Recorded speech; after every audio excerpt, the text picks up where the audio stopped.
Naisipan ko nga palang gumawa ng sotanghon chicken soup. At pinakaluan ko na nga pala yung manok. After nyan ay hinimay ko na rin to. Medyo mainit pa nga yung manok at medyo maraming beses nga akong napaso dyan. Pero tuloy pa rin ang laban para sa ekonomiya. War, char lang naman. At para wala na nga tayo masyadong kemerut-surot, pinagpatuloy ko pa rin yung paghihimay ko. Breast part nga pala ito na may halong buto. At pagkatapos nga nito ay iginisa ko na nga pala ang ating sibuyas, bawang, at isinunod ang karot. At nung medyo naluto na nga yung ating carrot, sinunod ko na nga yung ating chicken. At nung alam kong medyo luto na nga yung chicken, isinunod ko na nga pala yung ating pangmalakasang repolyo. Medyo marami nga yung repolyong nailagay ko kasi paborito ko yung repolyo at maraming gulay.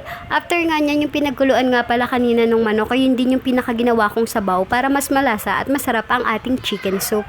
Bago ko nga makalimutan, nilagyan ko na nga rin pala siya ng aswete, pampakulay na rin sa ating chicken soup. At pagkatapos ay sinabawan ko na nga.